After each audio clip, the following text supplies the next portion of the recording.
Welcome. Today we're going to share some incredibly unsettling true stories, close calls. These are real accounts you sent in, and they give this fascinating, sometimes really chilling, look into human instinct, danger, and just those weird twists of fate.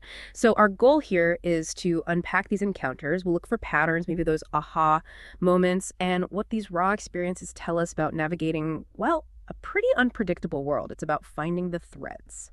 Okay, let's unpack this. We've got 5 accounts that will definitely get your attention. We'll start with one from a 19-year-old college student. It happened late one night. They were leaving the campus darkroom, this old tobacco warehouse, kind of dark, rickety, near these lonely railroad tracks. Not many people around. The streetlights were spotty, flickering, some out completely, just casting this weak, eerie glow.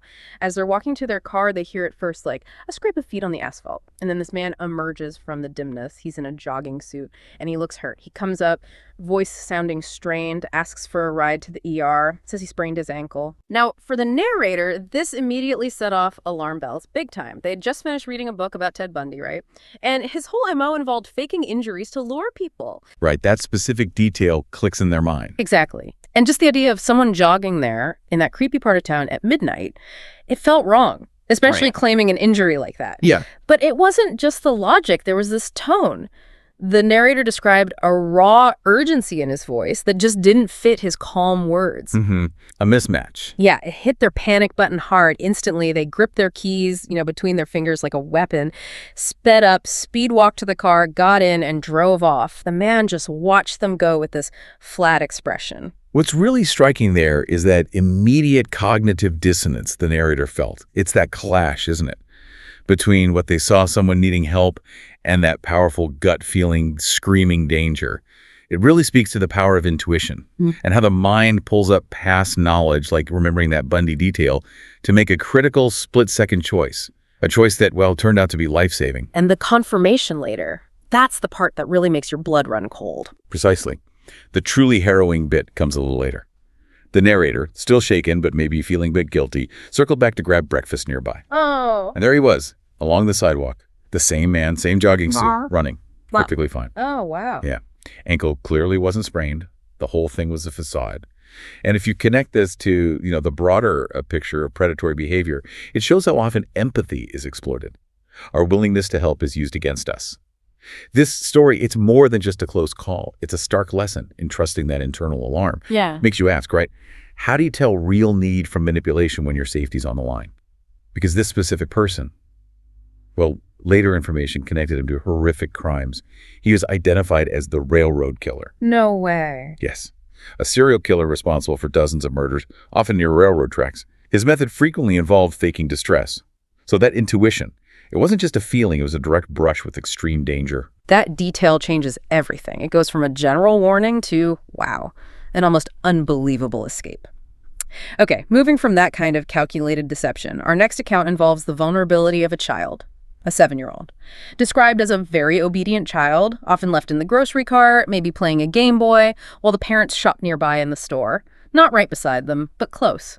Then a woman approaches, someone the child had definitely never seen before. She had this huge grin that apparently didn't feel genuine. It didn't reach her eyes. She tries making small talk, child's name, "Are you bored? Where are your parents?" But the kid is shy, engrossed in the game, just doesn't answer. So the woman gives up talking and just starts pushing the cart towards the exit. Her only explanation was, "Why don't we look for your parents together?" And the child's reaction is key here. Right. The child, being innocent, just assumed maybe she was a friend of their parents, like one of millions of friends they might have. Didn't sense danger initially. But then, the critical moment, the child sees their dad down an aisle and calls out, totally innocently, "Dad, your friend wants to see you." The father looks up, sees this stranger pushing his child towards the door. His face just paled, dropped his groceries, rushed over, shouting the child's name. Yeah, this one really highlights the vulnerability of kids, even in places we think are safe, like a grocery store. That innocent assumption, she must be a friend. It's exactly what predators rely on. It's heartbreaking naivety. And the climax is just terrifying. The woman realizes she's been seen. The dad's coming fast. She starts freaking out, pushing the cart faster. They're just outside the automatic doors, heading into the parking lot. She knows she can't outrun him. So in total panic, she just lets go of the cart, abandons the child, jumps into a waiting car with a male driver, and they speed off. Oh my God. The poor kid. Exactly. The cart rolls out into the street, hits the curb, tips over. The child falls out. Massive scrapes, bruises, physically minor, but deeply traumatic. And the father, seeing the fall, had to go to his child immediately, losing any chance to get the car's license plate. It really forces you to think, doesn't it? What seemingly normal situations might hide real risks. How can awareness, even in routine moments, prevent something awful? It's a really powerful lesson in vigilance. It is a reminder that danger can be anywhere. Okay, let's shift gears a bit. This next one is unsettling in a different way. Comes from a tiny rural town, very isolated, like 120 people. Everyone knows everyone, supposedly. It involves two teenagers playing this prank they called Dead Fred. They'd stuff a wetsuit with newspaper, dress it up, and lay it in the middle of the street at night. Then hide and watch people's reactions. Typical teenage stuff, maybe a bit morbid. So one night, a car comes along and just drives right over Dead Fred, high speed. The car screeches to a stop maybe 50 meters down the road. The driver gets out. And it's someone the narrator knew well, a close friend's dad, recently retired accountant, well-respected local rugby coach, a pillar of the community. He looked shaken, yeah, but also probably drunk. Apparently that wasn't uncommon or really addressed there. Okay, but here's where it gets really weird and dark. The man, this retired accountant, rugby coach, he goes to the boot of his car and pulls out a rifle. A rifle. And from a distance, he fires several shots into the corpse, the newspaper-stuffed wetsuit. Then, just like that, gets back in his car and drives off, as if it was nothing. That is staggering. An accountant shooting a mannequin in the street. What do you even make of that? Well, connecting it to the bigger picture, it's a really stark reminder that we often only see the public face, the curated version of people. This seemingly normal, respected guy harbored this capacity for completely unhinged, violent reaction. And what's maybe even more disturbing, he apparently never acknowledged it. Yeah. For 23 years, according to the account, he just carried on like that night never happened, never spoke of it. And what's also fascinating is the silence around it.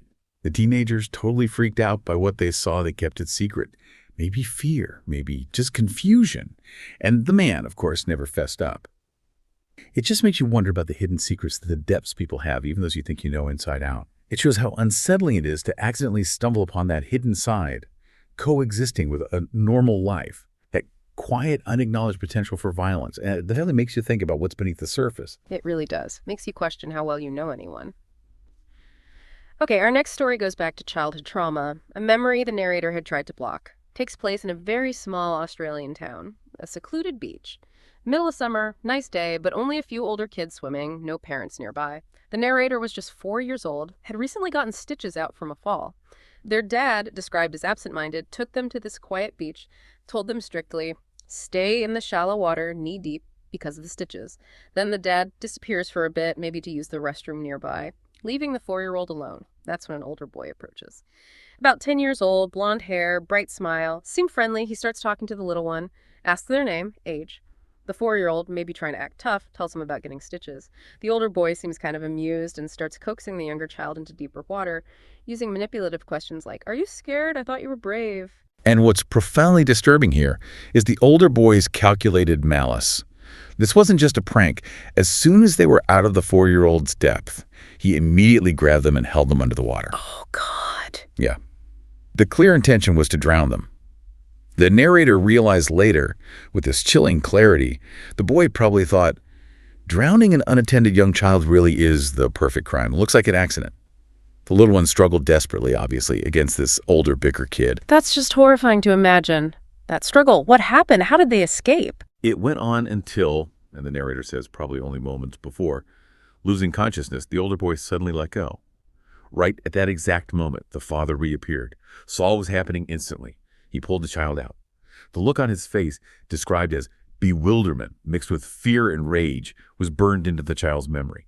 This connects strongly to that idea that danger isn't just stranger danger from adults. It can come from other children, shockingly, sometimes with real premeditated malice. It forces you to think beyond the usual warnings. How do we spot and handle threats from peers? It shows that evil, or something like it, can show up in really unexpected forms and ages. That really complicates the idea of danger, doesn't it?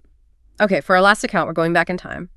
A historical close call, a piece of family folklore, takes place in Villisca, Iowa. The year is 1912. It's summer. The narrator's great-grandmother gets an invitation, want to stay overnight at a friend's house. 2 other girls would be there too. Sounds like a fun, normal sleepover. So the great-grandmother asks her parents, and they say no, firmly. the reason. Too much housework that needed to be done at home that evening. She could go the next day after chores, just a totally mundane, everyday decision based on household duties. And what's truly fascinating and just deeply sobering about this one is the sheer randomness of it all. Life and death. How a decision that mundane, literally being saved by chores, becomes the absolute line between life continuing and her horrific end. Yeah. Because the very next morning, that friend's house, Yeah. everyone inside was found murdered. Everyone. The friend, her siblings, her parents, and the two other girls who did stay over, all 8 people, bludgeoned to death with an axe found inside the house. And maybe the most chilling part, the Villisca axe murders, as they became known, have never been solved. The thought that chores, something so ordinary, could be the only thing standing between life and that, it's hard to process. Absolutely. And connecting it to the bigger picture, this kind of unresolved horror leaves a huge mark, not just on the family creating that grim motto, saved by chores, but on the whole community, the collective psyche. It really makes you confront the impact of random, inexplicable evil and how thin that line we walk often is without us even realizing it. Sometimes there's no warning, no intuition, just fate. So these stories, they're all different settings, times, people, but they really do highlight these recurring themes, don't they? That power of intuition, the darkness that can hide in plain sight, the randomness of things, and just how important vigilance is. Looking closely at accounts like these, it gives you a unique kind of insight, maybe makes you pay a bit more attention to your surroundings, those gut feelings. Indeed. They're powerful reminders. We can't control everything, obviously, but tuning into those instincts, maintaining that healthy awareness is often our best defense. What really stands out to you most from these stories? How might they make you look at the world or even the people around you a little differently? Something for you to consider this week. In a world that encourages trust and empathy, where's that line for you between compassion and caution? And how do you sharpen that internal alarm system? How do you learn to really listen when it tells you something's wrong? Thank you for joining us for this deep dive. If you found these stories compelling, please consider liking this video, sharing it, and subscribing to our channel, Horror Docs, for more content like this. We appreciate your support.